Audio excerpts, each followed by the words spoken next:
Let's take a look at this 12-year-old luxury leather goods and apparel brand making $184,000 a year in profit and recently listed it for sale by Quiet Light at an asking price of $460,000.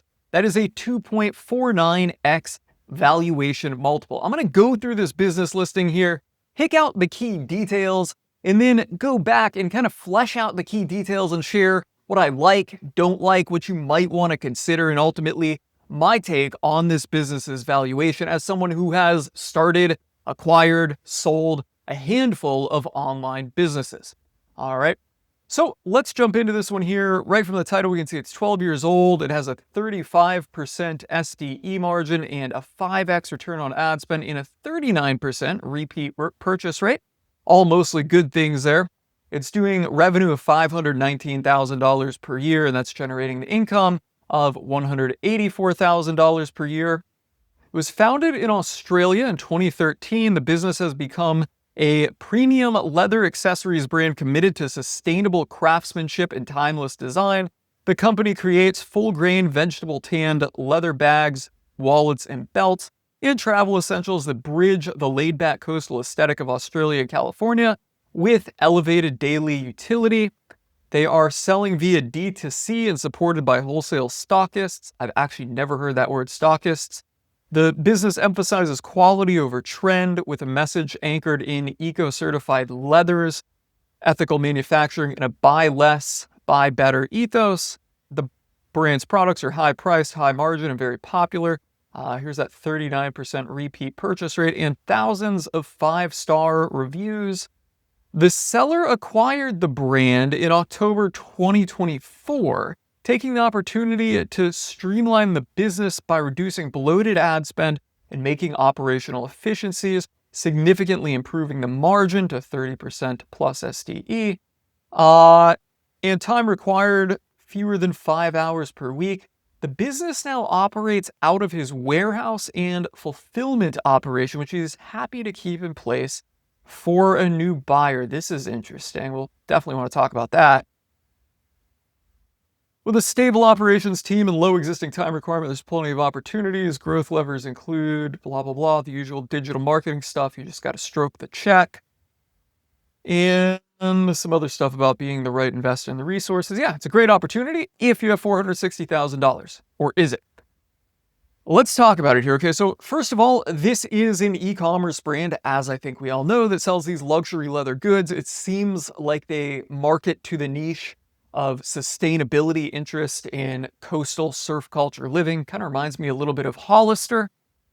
And they're doing fairly well. I mean, at least $500,000 a year and $184,000 in income.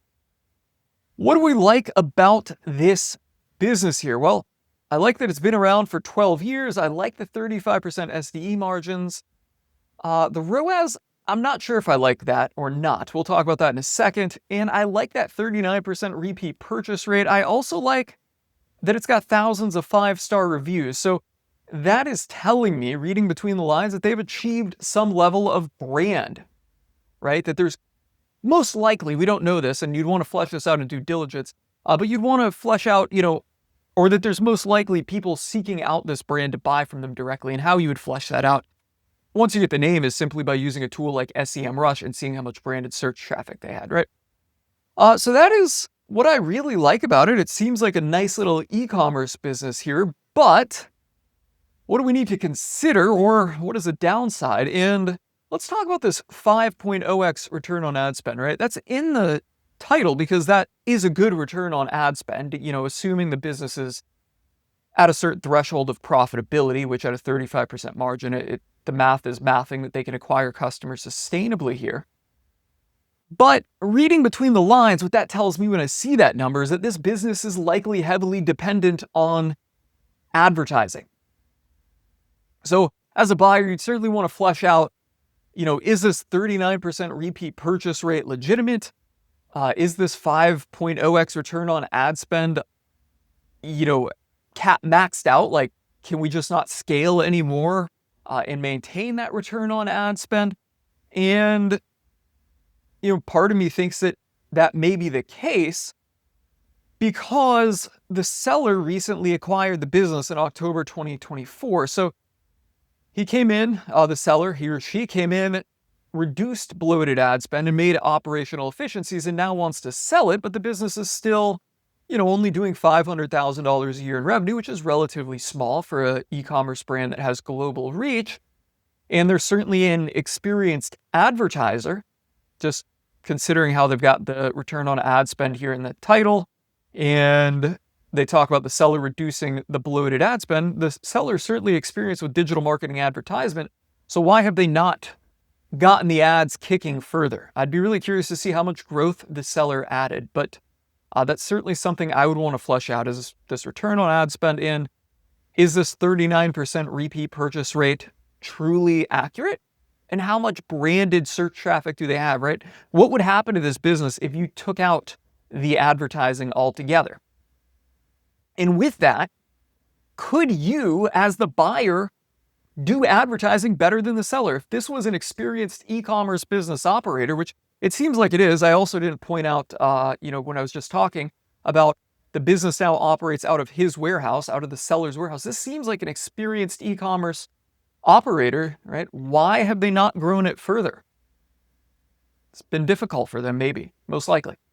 So that's something that you'd want to flesh out, right? How could you, as the buyer, really grow this business? And I think that's really important to unpack. So yeah, what the past seller has done or not been able to do is really something to consider in this case. Why is the seller just selling now? The other thing here is the business now operates out of his warehouse and fulfillment operation, which he is happy to keep in place for a new buyer, making the business a turnkey operation. Well, if the seller is still going to fulfill the orders, why are they selling, right? The math on that just is not mathing out in my head, other than, to say that they've taken this business as far as they can. They can't figure out how to squeeze any more money out of it, so they're just going to cash out, and they've already got the warehouse, so they'll just keep fulfilling orders. That would be it. Just reading between the lines, I think that this business would be very hard to grow. I think that likely the seller has pulled a lot of levers, most likely done very well, because this just doesn't read like the seller is inexperienced with e-commerce. And you as a buyer are not going to have much left in the way of low-hanging fruit. So I'd really want to flesh out what the seller's done and really want to make sure that I saw a clear growth path behind it. Overall, it seems like a pretty good small online business, assuming that you can jump into it and grow it, assuming you see ways to grow it. So let's talk about the valuation here in the multiple. It's at a 2.49x valuation multiple. The way I approach valuations, and you might know this if you've watched any of my other videos, is I assign a valuation multiple based on the business model and the quality of the business, and then I would multiply that out over the forecasted earnings of the business over the next 12 months or so, right? Whereas the valuation, the asking price, is based on the historic numbers. I would look at this going forward and then assign the multiple to that. Now, this business here requires warehouse space, which I guess it's important to say is not most likely not accounted for in the revenue and expense, or not revenue, but in the expense of this business that is used to arrive at income.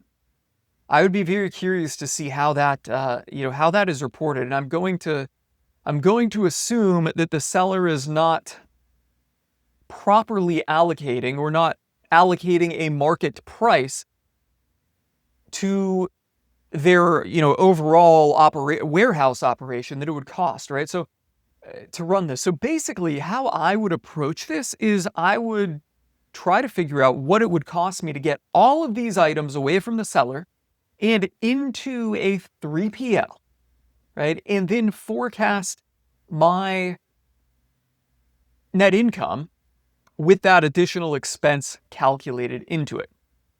And then we got the valuation multiple. Now, let's just say that, the business as it is here, we've got a business that it's hard because we don't know the component of the warehouse.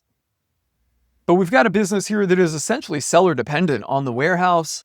It's an e-commerce business. It seems like it's heavily dependent on advertising. It seems like it's a fair brand.